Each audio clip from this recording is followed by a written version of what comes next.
So today we'll solve dice combinations problems in dynamic programming subset. So this problem is present on CSES website.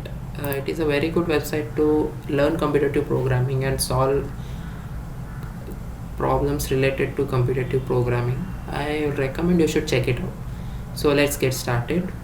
Your task is to count the number of ways to construct a sum n by throwing a dice one or more times. Each throw produces an outcome between 1 and 6. So we have a classical dice which has 6 faces, I guess. 1, 2, 3, 4, 5 and 6 will be the outputs that it can produce. Okay, so we have to throw dice every time, and every time the number we have to write it down and we will add them. So let's say I get first try I get 1, next try I get 4, so it will be 1 plus 4, that will be 5, so it will be 5. So like this, I am given a number n and I have to find the number of ways by which that number n can be constructed by these combination of sums of these numbers. Each number can be taken any number of time you want, because basically we are throwing dice. Each time it can produce the same number. So how will we approach this problem? How will we solve this problem? So let's say we have some n. We will solve this the other way around. Rather than going from 0 to n, will come from n to 0. Let's say we have number n. Now I throw dice. What are the chances I get? What are the numbers I get? Either I get 1, 2, 3, 4, 5 and 6. Okay, if I get 1, what will be the number remaining? N minus 1. Similarly with 2 it will be n minus 2. With 3 it will be n minus 3, and with 4 it will be n minus 4. With 5 n minus 5, and with 6 n minus 6. I am not writing here because it will take up space. So this is like pretty straightforward implementation of recursive algorithm. Dynamic programming is usually based on recursive algorithm problems only. So in this case, let's say a of n is the number of ways I can construct n with these dice combinations according to the way problem wants us to. Then we can say we can say that will be equal to, let's say I am at n, it will be similar to me getting 1 or getting 2, 3, 4, 5, 6, because what I am basically doing is I am standing at n and I am throwing a dice. Now 6 possibilities I can get, all 6 are equally likely, so it will basically be a of n minus 1 if I got 1, but I can get 2 also, because they are two different outcomes. So basically, let's say till n minus 1 there is a sequence, it's 1, 2, 4, 5 dot dot dot dot. Okay, and at end I will get 1, and this will make it till, this will make the sum till n. So it will be similar to whatever number of ways I can get till n minus 1, and then simply I will get 1. So it will be plus a of n minus 1 plus a of n minus 2, similarly plus a of n minus 3 plus a of n minus 4 plus a of n minus 5 and plus a of n minus 6. So I hope this part is clear. This is like the most important part of this problem. If you understand this, why this is, then everything else is easy. I will try to explain this again. Let's say a of n is the number of ways I can construct n using this dice combinations. Okay, then it will be similar to me standing at a of n taking 1. That means I decided I will take 1. Okay, I will take 1, then I am left with a of n minus 1. Then after subtracting 1 from a of n, I am left with a of n minus 1 ways, plus again I am decided that I will take 2 on the first try, so it will be similar to subtracting n minus 2, and then after getting at n minus 2 I can continue this process. So it will be similar to I deciding that I am going to take 3, so it will be a of n minus 3 plus a of n minus 4, 5 and 6. I hope this part is clear. I'm gonna erase this now. Anyways, if you guys still have a problem with this, you can always ask in comment section. I'll be happy to reply to them. Then now let's look at the coding part. Okay, so I have already solved this. I have already coded this. I'll just explain the code. Okay, so I'm using C++, but if you are comfortable with any other language is fine. You just have to understand what is happening here. Very simple algorithm is happening. Okay, so I initialize an array of dice with 6 numbers, that is 1 2 3 4 5 6. All of these outcomes are equally likely. Okay, and according to the question said that we had to take an input n, so an input n has been taken. Now I initialize dice. Now I will initialize an array. I named it value. What this array does is it stores the number of combinations I require for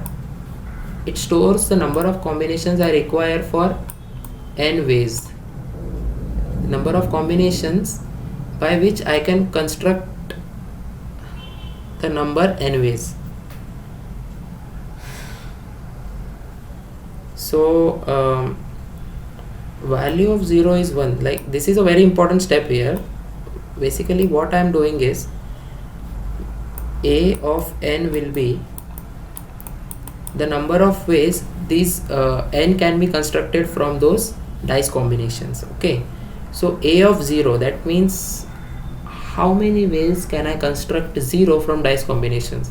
Now this might look a little absurd, but this is a very important step in which I say that if I have to construct 0 from these dice combinations, I will not include any one of them, and that will be one way of doing it. That is a of this is a of 0.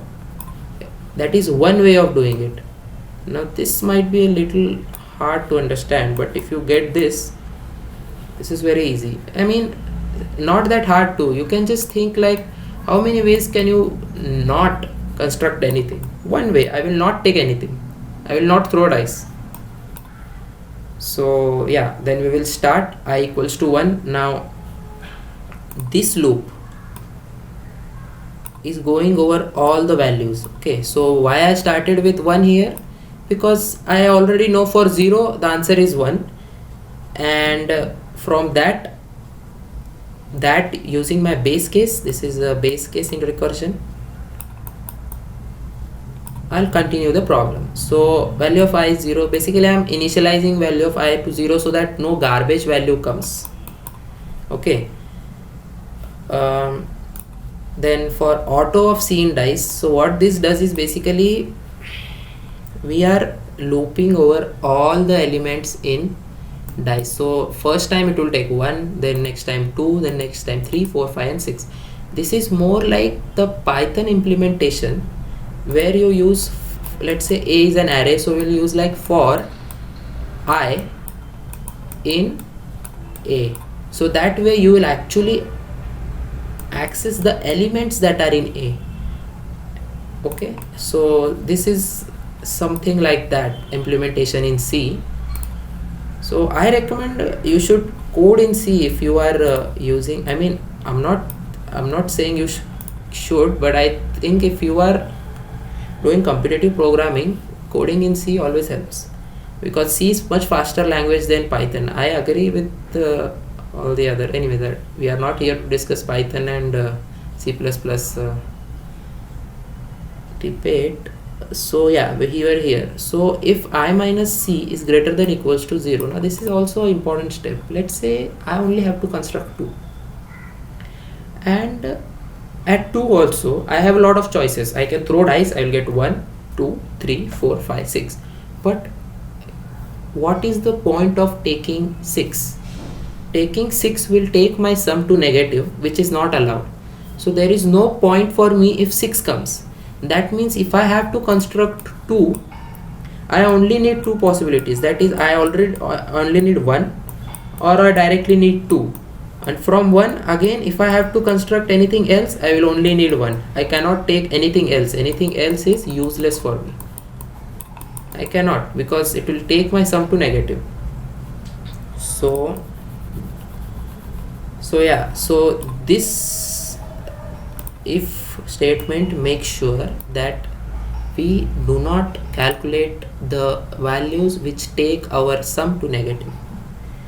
And then this is simply value of I plus equals to value of I minus c modulo this 10 raised to power 9 plus 7, which is given in the question itself. And I'll explain why the modulo is done here. But I think till this point I had explained earlier in the question itself that if I had to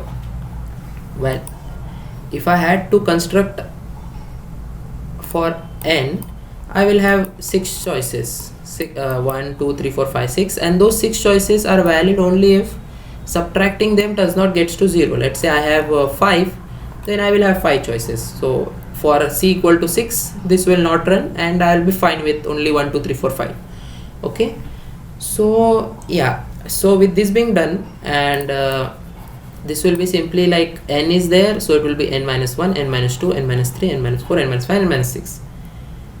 And one more thing I would like to explain is the loop is actually starting from 1 rather than starting from behind, because in our recursion, right, we wrote a of n is equal to a of n minus 1 plus a of n minus 2 dot dot dot a of n minus 6.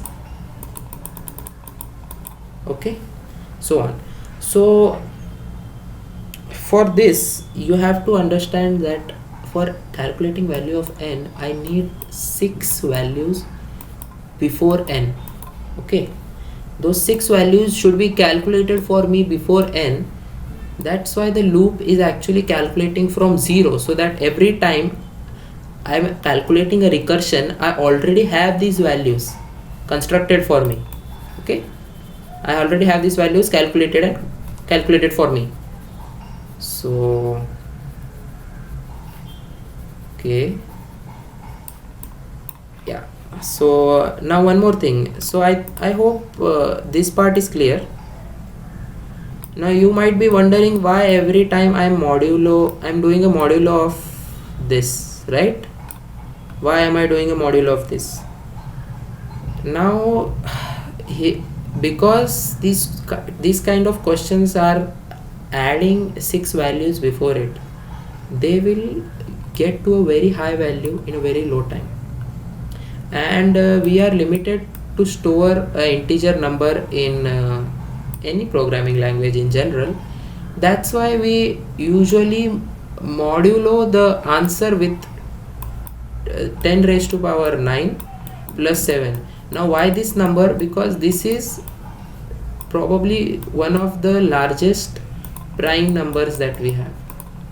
So being prime number, it ensures that modulo with any other number greater than this will only ensure a distinct number for a large interval. So right, for 10 raised to power 9 plus 7, we will only have distinct numbers if we modulo it with this. Okay, so that's why this number is used. So yeah, so again the next question is, then why are you putting a modulo in this summation itself rather than putting it directly here? Now guys, what happens is, even when you are adding, let's say I have a of n is some number and it is greater than this number, so it will be a x modulo 10 raised to power 9 plus 7. Okay, this will be the number. Now let's say for n minus 1 I get 10 raised to power 9 plus 6, and for n minus 2 I get 10 raised to power 9 plus 5. Okay, now if I add it in this value of let's say I, and if I add this, what will happen? This number will be 2 into 10 raised to power, I don't know, right? Like it will be bigger number. So what usually happens is, when you are adding 6 to 5 numbers large as this, sometimes integer overflow happens. I'll recommend you do not write this step. You do this and you look at the answers that are coming in your solution. Most of them will come as negative answers.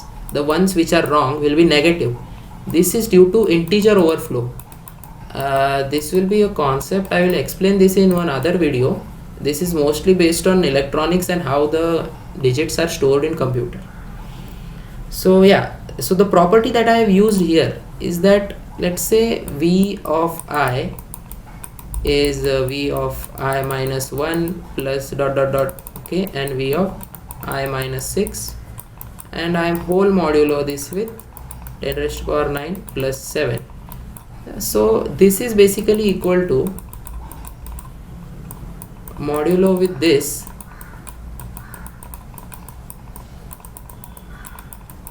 and then modulo with v of I minus 2, I minus 3, I minus 4, and so this is the distributive property of modulo. So using this I can write this and make sure that never my integer is overflown beyond its limit. So in C++, I think there is a limit. I don't remember it right now, but you can check it on Google. It will be very simple. Just type the integer limit and it will give you the integer limit. So that's it for today's tutorial. I hope you guys understood it. If there is any issues, you can put them in